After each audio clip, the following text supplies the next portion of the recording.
The text came at 12:47 a.m. Don't wait up for me, babe. I'm crashing at Claire's. Too much wine, haha. Love you, red heart. I stared at the message until the heart emoji started to blur. Not because I was tired, but because something deep in my gut twisted hard. I knew that tone. Too casual. Too light. Too calculated.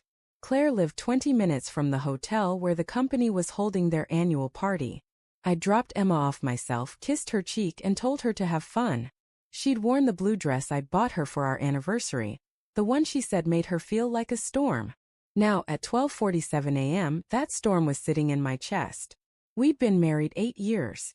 Emma was my best friend, or at least that's what I used to say when people asked how we kept it together. She was kind, ambitious, funny in a way that made you feel like she saw you completely. But lately, something had shifted. She started staying late at work. Quarter end, she'd say. Or, Mark's a nightmare boss, you know that. She'd laugh it off. But every night, her phone seemed to live more in her hand than in her purse. Notifications. Smiles she tried to hide. When I'd ask, she'd touch my arm and say, "Don't be paranoid, Luke. You're better than that." And I believed her. Until that text. I tried sleeping. I really did.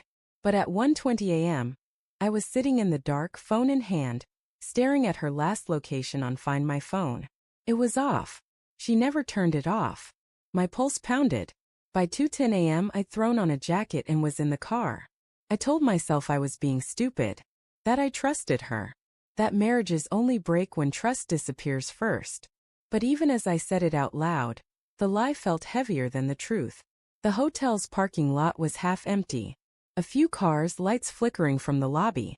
I saw her company's banner still hanging near the doors. Caldwell Finance.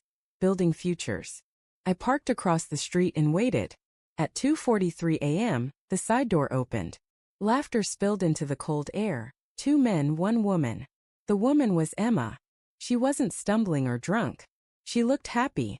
That particular happiness people wear when they think no one's watching. Mark Caldwell, her boss, was beside her. His hand brushed her back as they walked to his car. She didn't flinch. Didn't move away. I gripped the steering wheel until my knuckles went white. They stopped near his car. He said something. She laughed again, soft, familiar. He leaned in and kissed her. Not tentative. Not accidental. She didn't stop him. When she finally pulled away, it wasn't in guilt. It was in reluctance. Like leaving something she wanted to stay in. They drove off together. I don't remember how long I sat there, engine off, headlights dark. Just the quiet hum of betrayal in my ears. My chest felt hollow, like someone had scooped something vital out of me and left only the echo. By 4 a.m. I drove home. Her side of the bed was cold when I lay down. I stared at the ceiling until dawn painted the room in dull gray light. At 6:32 a.m., the front door opened. "Hey," Emma called softly, as if testing the air. "You're up early." I didn't move. She walked in, hair tied up, wearing one of those oversized sweaters she knew I loved. "Claire's couch is murder," she said, dropping her purse. "How do you sleep?" I turned my head slowly. "Did you?" She froze for a moment. "What?" "Sleep. Did you sleep well at Claire's?" Something flickered in her eyes. Too quick, too practiced. "Not really. Too much wine." She gave a weak laugh. "Why?" I sat up. "Because you weren't at Claire's." Her face drained of color. I reached for my phone. "You turned your location off. You've never done that before." She blinked once, twice. "You tracked me." "Don't," I said quietly. "Don't turn this on me." She stepped back. "Luke, it's not what you think." "Then tell me what it is." Her hands trembled slightly. "It's complicated." "It's simple," I said. "You lied." Tears welled in her eyes, but I couldn't tell if they were real or part of the act she'd learned over the years, the same act that once made me fall for her compassion. "I didn't plan it," she whispered. "It just happened. Mark and we've been close for a while, but last night, I don't know. It got out of control." I laughed then. It wasn't funny, but the sound came out anyway. Bitter. Hollow.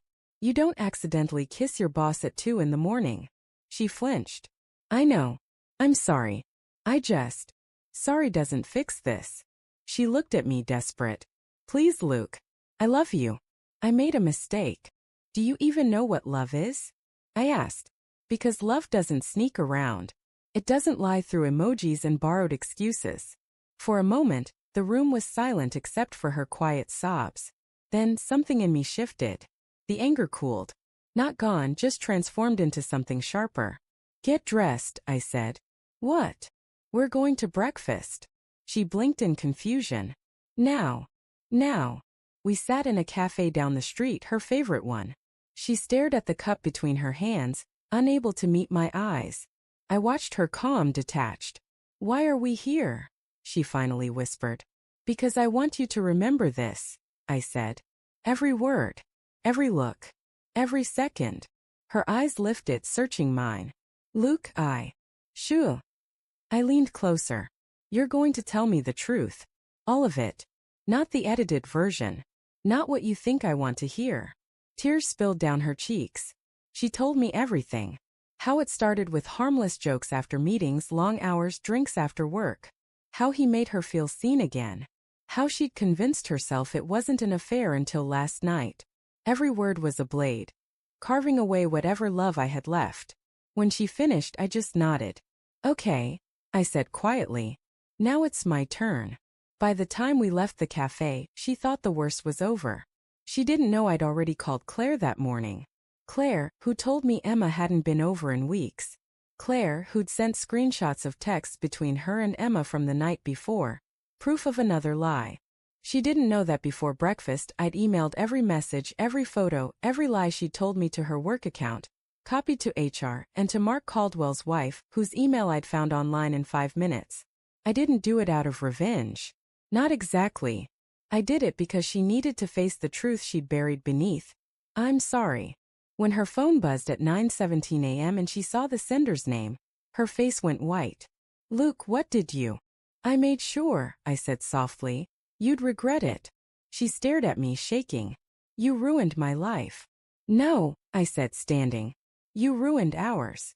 I left her there in that cafe, surrounded by the smell of coffee and shattered illusions. That night, I sat alone in the house we built together.